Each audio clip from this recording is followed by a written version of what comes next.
Ada banyak catatan sejarah. Dulu kita pernah sukses menghadapi penjajah juga masyarakat dengan segala kesederhanaannya. Tapi yang menjadikan mereka kuat adalah bermental kullukum ra'in wa kullukum mas'ulun an ra'iyati. Semua kita bertanggung jawab terhadap proses sosial, terhadap proses kemerdekaan, juga terhadap proses berbangsa dan bernegara. Mental ra'in ini, mental menjaga, mental memberi, mental bertanggung jawab, ini yang menjaga kita. Hingga dulu para TNI, para pejuang itu di kampung-kampung dikasih ketela, dikasih gembili, dikasih uwi, bisa makan. Gara-gara punya mental memberi ini bangsa kita merdeka. Dalam sejarah paling terkenal adalah ketika Perang Tabuk. Itu sahabat yang saking miskinnya itu punya beras misalnya di Indonesia kayak beras 2 kilo dikasihkan Nabi 1 kilo, yang 1 kilo untuk keluarganya. Sehingga anggaran perang ini tidak untuk biaya makan, tapi tetap untuk anggaran perang. Karena orang-orang menanggung makannya sendiri. Ini yang penting sekali supaya kita ngadepin pandemi, juga ngadepi problem. Masyarakat ini kita apresiasi, mereka juga ikut berjuang untuk menjaga ketertiban bangsa Indonesia. Bayangkan kalau kita semua ini kriminal, itu penjara penuh dan negara tidak akan mampu menampung kita semua karena kita melakukan kriminalitas, juga keuangan kita tidak cukup. Jadi sekedar tidak melakukan kesalahan itu sudah bagian dari kehebatan kita sebagai bangsa Indonesia. Itu yang dimaksud Nabi, kullukum ra'in wa kullukum mas'ulun an ra'iyati. Itu sebagai mukadimah untuk refleksi atau munajat kemerdekaan. Dan kita sering baca Quran. Kadang-kadang Allah Ta'ala itu suka ngendikan yang ringan-ringan. Allah Ta'ala yang Tuhan ketemu Nabi Musa yang berstatus kalimuh. Kalimuh itu seorang Nabi yang setiap punya problem itu komunikasi langsung dengan Allah Ta'ala. Saking terkenalnya Nabi Musa sering munajat sampai ketika beliau sakit gigi, itu langsung matur kepada Allah Ta'ala, ya Allah saya ini sakit gigi. Jadi tidak ke dokter, tidak ke tabib, tapi langsung ke Allah Ta'ala. Bersama Allah Ta'ala dikasih tahu, coba kamu ngunyah rumput ini, jenis ini. Setelah dikunyah, Nabi Musa sembuh. Suatu saat beliau sakit gigi lagi. Tidak lagi konsultasi dengan Allah, tapi langsung nyari rumput itu, kemudian dikunyah tambah sakit. Tambah sakit, Nabi Musa tanya, ya Allah ini sesuai resep pertama, kenapa tambah sakit? Resepnya Allah, dulu kamu percaya saya punya kekuatan menyembuhkan, sekarang percaya kamu sama rumput, silahkan minta sembuh dari rumput. Akhirnya semenjak itu jadi syariat bersama bahwa ikhtiar harus tetap hasbiyallah wa ni'mal wakil, meskipun tawakal juga harus tetap ikhtiar. Karena di semua cerita-cerita itu Nabi Musa tidak langsung disuruh berdoa, tapi disuruh ikhtiar, yaitu dengan mengunyah rumput tertentu yang menjadi obat sakit gigi.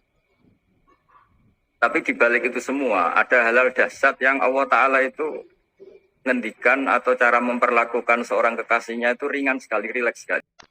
Ada yang rileks. Fir'aun itu betapa biadabnya Fir'aun, betapa bengisnya Fir'aun yang menindas bangsa Israel, Bani Israel. Tapi pertama ketika Allah manggil Nabi Musa itu pertanyaannya ringan sekali.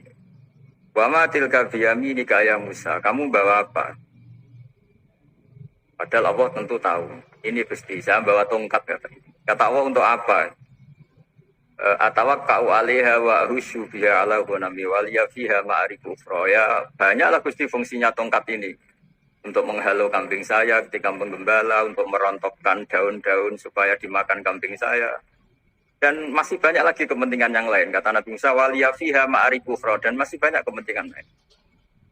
Sehingga para mufassir mengatakan bahwa psikologi seorang rakyat ketemu presiden atau ketemu gubernur, apalagi ajudan, ketemu pimpinannya itu pasti takut. Cara menghilangkan ketakutan itu diajak ngendikan atau ngomong yang ringan-ringan. Saya tidak bisa bayangkan kalau saya ketemu Mbah Maimun terus ditanya, Mbah, kamu ngiai kamu reputasinya sudah kayak apa? Yang sudah kamu pinterkan berapa?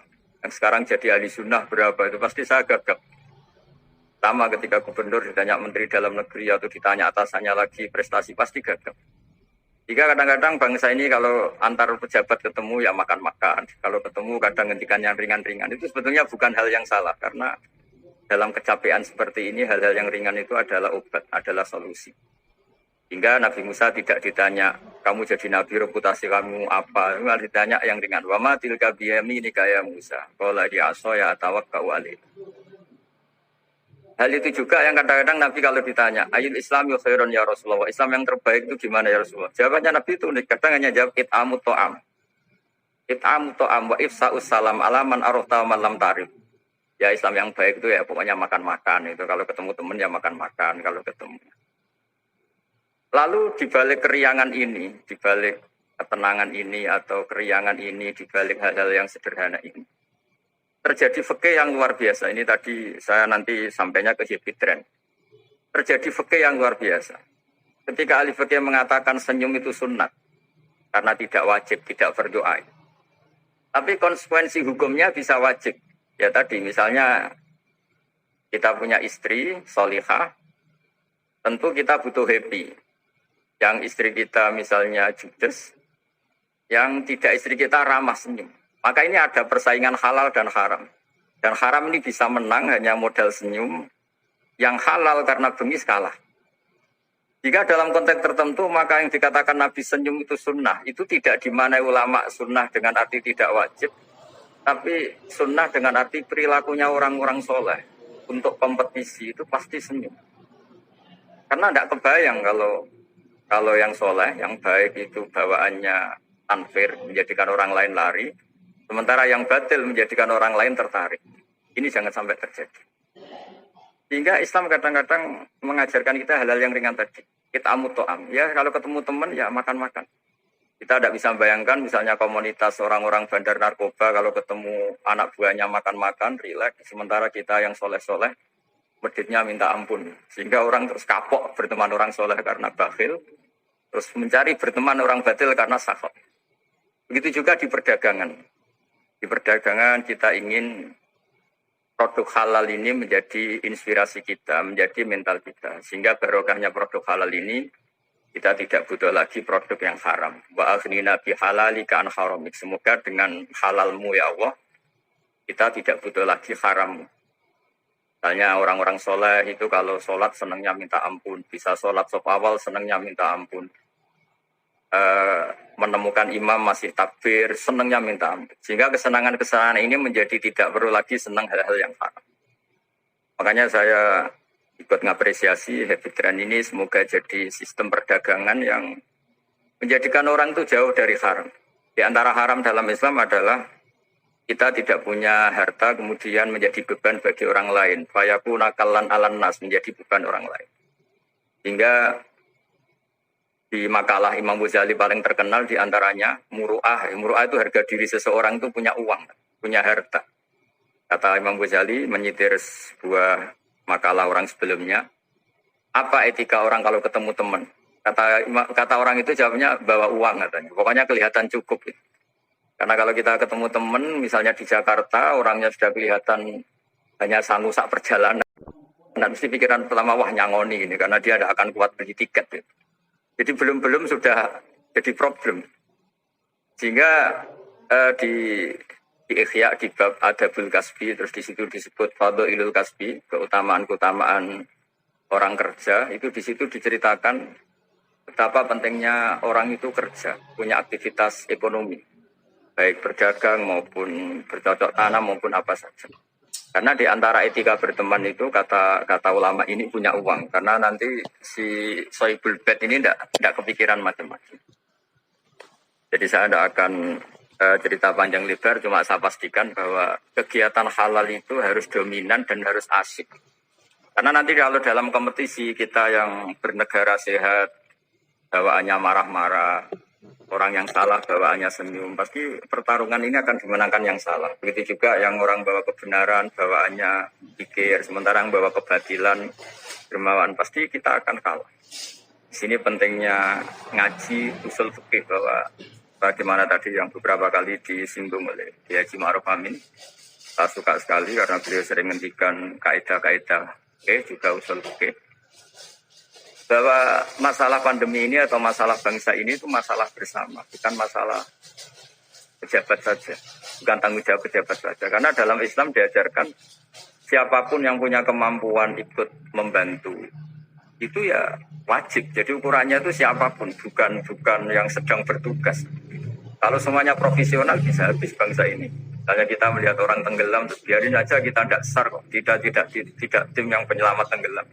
Kita melihat orang kecelakaan, saya tidak satlantas, ya biar aja. Tidak bisa seperti itu. Meskipun kita kiai, kalau melihat orang kecelakaan, jadi tolong.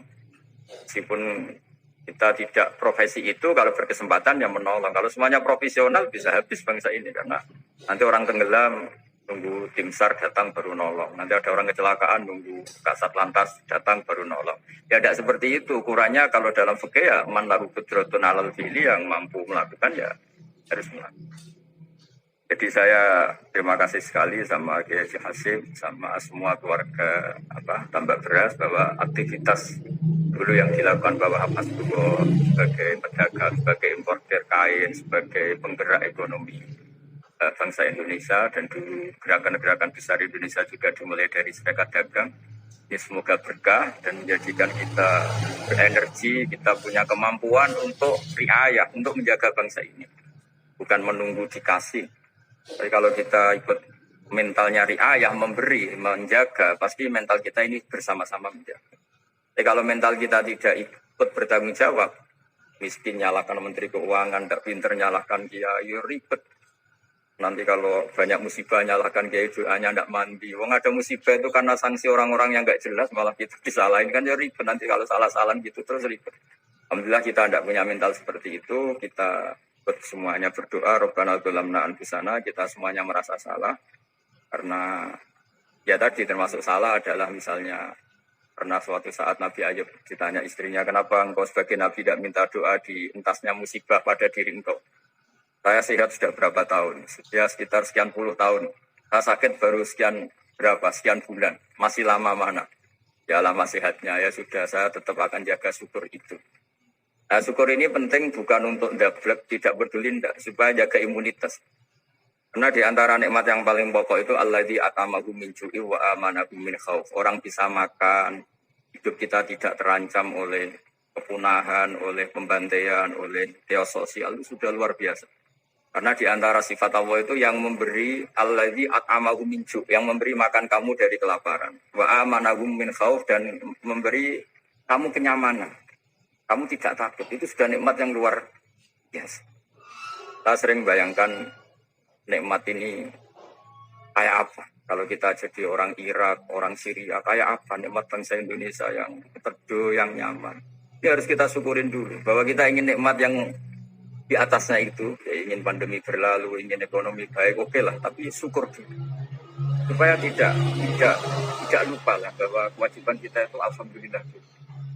Jangan karena kemerungsung ingin ideal terus yang sudah kita dapatkan kita hilangkan. Itu bahaya sekali dalam muamalah sama Allah Ta'ala. Sebagaimana tadi yang diskusi yang disitir Bapak Wakil Presiden, siapa yang tidak syukur atas nikmatku, tidak sabar atas balaku, itu maka silahkan mencari Tuhan selain aku, tapi jangan menempat bumiku, jangan menempati bumiku, jangan pakai langitku. Intinya itu betapa bahayanya kita kalau tidak syukur.